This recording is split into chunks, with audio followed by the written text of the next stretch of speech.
Picture this. You're at a family dinner, and the moment tension rises between two relatives, your heart starts racing. Not because you're in danger, but because your mind immediately shifts into overdrive thinking, I need to fix this. You feel that familiar weight settling on your shoulders, the weight of everyone else's emotions, conflicts, and problems. If this sounds like your daily reality, you're experiencing what psychologists call hyperresponsibility, and today we're diving deep into why your nervous system has been programmed to carry burdens that were never meant to be yours. The truth is, feeling responsible for everyone else isn't a personality flaw or a sign that you're too sensitive. It's actually a survival mechanism that your young mind developed to navigate an environment where love felt conditional, where peace depended on your ability to manage other people's emotions. When renowned trauma expert Gabor Maté talks about how children adapt to their environments, he's describing exactly this phenomenon, how we learn to become emotional firefighters in our own families, always ready to jump in and save the day, even when no one asked us to. Think of it like this. Imagine you're a young tree growing in a forest where all the older trees are swaying dangerously in unpredictable winds. What would you do? You'd develop an incredibly sensitive root system, constantly monitoring the soil for any tremors, any signs that the other trees might fall and crush you. That's exactly what happens to children who grow up in emotionally unstable environments.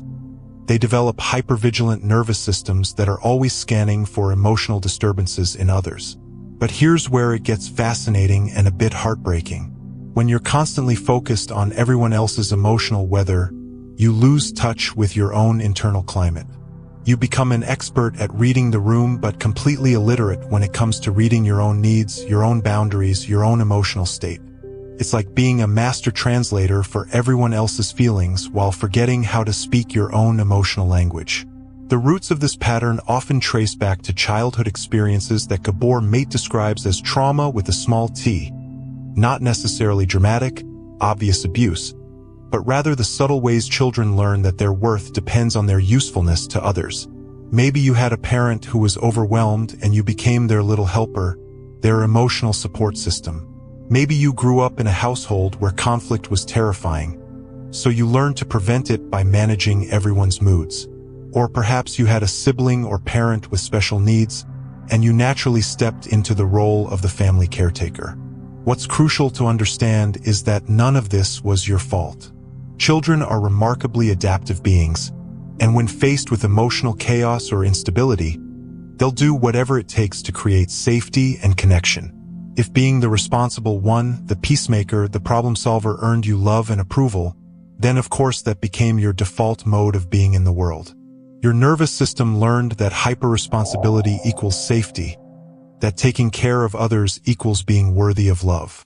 But fast forward to your adult life, and this same survival mechanism that once protected you is now exhausting you. You find yourself saying yes to requests you want to say no to. You feel guilty when others are upset, even when their emotions have nothing to do with you. You lose sleep worrying about other people's problems while neglecting your own well-being. You've become so good at carrying other people's emotional baggage that you've forgotten what it feels like to travel light through life. The invisible burden you carry shows up in your relationships in predictable ways. You attract people who are comfortable having their problems solved by others, while simultaneously feeling resentful that no one seems to care for you the way you care for them. It's like being stuck in a pattern where you're always the giver and never the receiver, always the supporter and never the supported. You might find yourself in friendships or romantic relationships where the dynamic feels familiar but unfulfilling. You're doing all the emotional heavy lifting while others coast along, taking your care for granted. Here's something that might surprise you. The people in your life who benefit from your hyperresponsibility often don't even realize they're doing it. They've simply learned that you're the person who handles things, who can be counted on to manage the emotional temperature of any situation. They're not necessarily taking advantage of you maliciously. They've just become accustomed to your pattern of taking on responsibilities that aren't truly yours. In a way, your hyperresponsibility has enabled others to remain emotionally underdeveloped, creating a cycle that serves no one in the long run.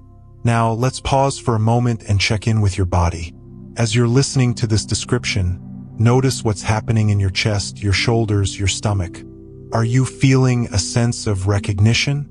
Maybe a little anxiety as you realize how accurately this describes your experience.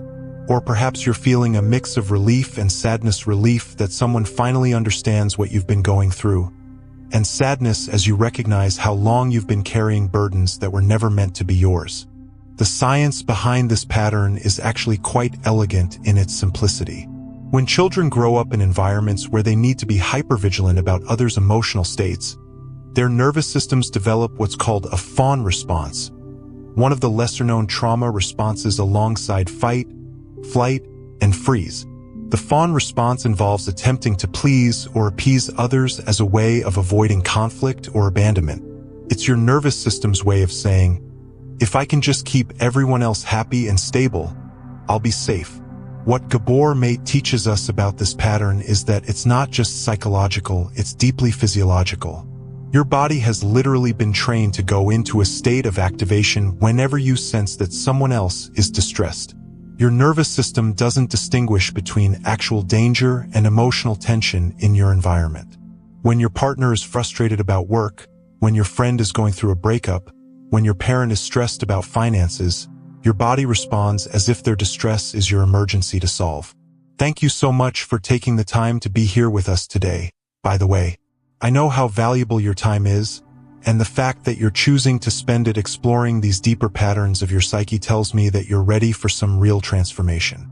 Welcome to the Not What It Seems community, a place where we dig beneath the surface of our behaviors to understand the beautiful, complex ways our minds work. The good news is that recognizing this pattern is the first step toward changing it. Awareness is like turning on a light in a room you've been fumbling around in the dark. Suddenly, you can see the furniture you've been bumping into, the obstacles you've been tripping over, the path forward that was always there but hidden from view.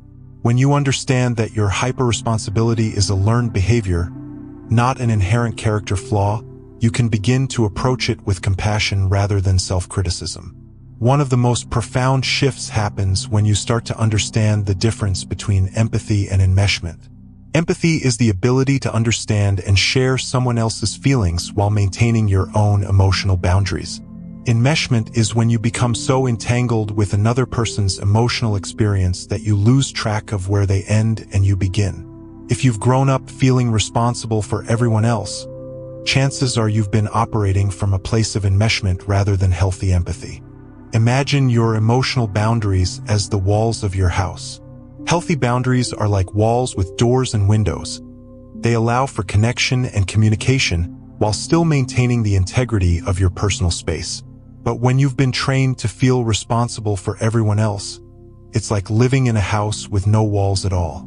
Everyone else's emotions blow through your space like wind through an open field, leaving you feeling constantly buffeted by forces beyond your control.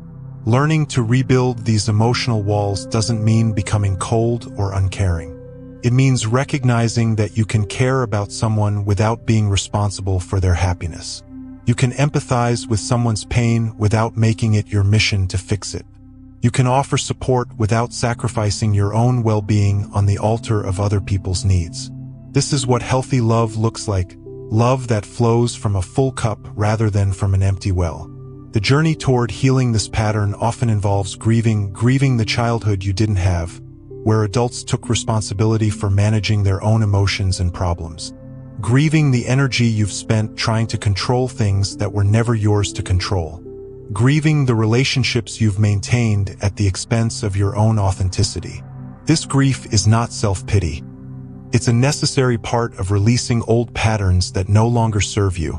And here's where I want to ask you something, and you don't need to answer out loud, but really sit with this question. What would your life look like if you truly believed that other adults are capable of handling their own emotions and problems? What would change in your relationships, your career, your daily experience if you could trust that everyone around you is exactly where they need to be for their own growth and learning? The answer to that question might feel both exciting and terrifying. Exciting because you can probably imagine the freedom, the lightness, the energy you'd have available for your own dreams and goals. Terrifying because letting go of hyperresponsibility might feel like abandoning the people you care about or worse, like risking the loss of relationships that have been built on your caretaking role. But here's what Gabor Maté and other trauma experts know to be true. When you stop rescuing other adults from the natural consequences of their choices, you actually give them the gift of their own power. When you stop managing other people's emotions, you allow them to develop their own emotional regulation skills. When you stop solving everyone else's problems, you create space for them to discover their own resilience and resourcefulness. Think of it like learning to swim. If someone is always there to hold you up in the water, you never develop the confidence or skill to float on your own. But when that support is gradually removed in a loving, appropriate way, you discover that you had the ability to stay afloat all along. The same is true for emotional swimming. When you stop being everyone's emotional life jacket, they get the opportunity to discover their own ability to navigate life's waters. Now, I know what some of you might be thinking, but what if I stop caring for everyone and they fall apart? What if something terrible happens because I wasn't there to prevent it? These fears are completely understandable and very common among people who've been carrying this burden of hyperresponsibility. The truth is, other adults falling apart, making mistakes, or facing challenges is not evidence that you should have done more. It's evidence that they, like all of us, are human beings having a human experience. Oh, and speaking of human experiences, if you're finding value in what we're exploring together today, maybe give this video a little love tap, that thumbs up button. It's like sending a tiny signal to the universe that says, yes, more content about understanding the beautiful complexity of the human psyche. Please. Plus, it helps other people who might need to hear this message find their way here too. The process of recovering from hyperresponsibility is not about becoming selfish or uncaring. It's about learning to care in a way that's sustainable and healthy for everyone involved. It's about discovering that you can be deeply compassionate without being constantly responsible. It's about understanding that the best gift you can give to the people you love is your own emotional health and well-being, not your endless self-sacrifice. One of the most beautiful aspects of this healing journey is rediscovering who you are beneath all the roles you've been playing. When you're not constantly focused on managing everyone else's experience, you get to tune into your own inner landscape. You might discover interests you've ignored, dreams you've pushed aside, aspects of your personality that have been hibernating while you've been busy taking care of everyone else. This process of self-discovery can feel unfamiliar at first. You might find yourself asking, who am I when I'm not solving problems, managing crises, or taking care of others? It's like meeting yourself for the first time, and that can feel both wonderful and a little disorienting. Be patient with yourself during this process. Learning to prioritize your own needs after a lifetime of prioritizing everyone else's is a skill that takes time to develop. The beautiful irony is that as you become less responsible for everyone else, you actually become more genuinely helpful to the people you care about.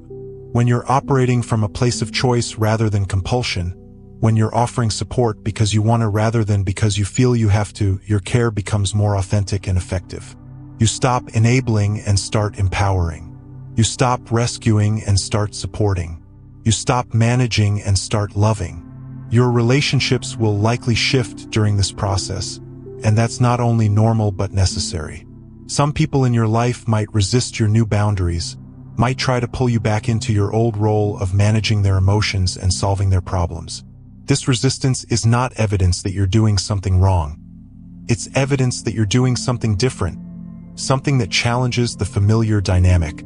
The relationships that are truly meant for you will adapt and grow stronger as you become more authentic and boundaried. The relationships that were primarily based on your role as a caretaker or problem solver might fade away. And while this can be painful, it also creates space for connections that appreciate and value the real you, not just what you can do for others. As we begin to wrap up our exploration today, I want you to know that healing from hyperresponsibility is not a destination you arrive at. It's an ongoing practice of choosing yourself, setting boundaries, and remembering that your worth is not determined by your usefulness to others. There will be days when you slip back into old patterns, when the familiar pull of everyone else's problems feels stronger than your commitment to your own well-being. That's completely normal and part of the process. The key is developing what trauma experts call self-compassion, the ability to treat yourself with the same kindness you would offer a good friend. When you notice yourself falling back into hyper-responsible patterns, instead of judging yourself harshly, you can gently redirect your attention back to your own needs and boundaries. It's like learning a new language. You're going to make mistakes, but with practice, it becomes more natural. Remember, the goal is not perfection. It's progress. Every time you choose to not take responsibility for someone else's emotions, every time you say no to a request that would drain your energy, every time you prioritize your own well-being, you're rewiring decades of conditioning. You're teaching your nervous system that you are safe even when others are upset, that you are worthy of love even when you're not being useful, that your value exists independent of your ability to manage other people's lives. The ripple effects of this healing extend far beyond your individual experience. When you model healthy boundaries and self-care, you give permission to others to do the same. When you stop rescuing other adults from their own lives, you encourage them to step into their own power. When you prioritize your own emotional health, you contribute to a world where people take responsibility for their own well-being rather than expecting others to manage it for them. So here's to your journey of discovering who you are when you're not responsible for everyone else. Here's to the courage it takes to set boundaries, the wisdom to trust others with their own lives, and the self-love to prioritize your own well-being. Here's to the beautiful, messy, transformative process of learning to care for yourself with the same devotion you've always shown others. If this exploration has resonated with you, if you've recognized yourself in these patterns, if you're ready to begin the journey of releasing responsibilities that were never yours to carry, then perhaps you'd consider giving this video a thumbs up and joining our community by subscribing to Not What It Seems. And if you've made it this far with us, drop the word boundaries in the comments below. The next video that's appearing on your screen dives even deeper into practical strategies for implementing healthy boundaries in your daily life, perfect for continuing this important work. Until next time, remember that your healing matters, your boundaries are valid, and you are worthy of love exactly as you are, not just for what you do for others.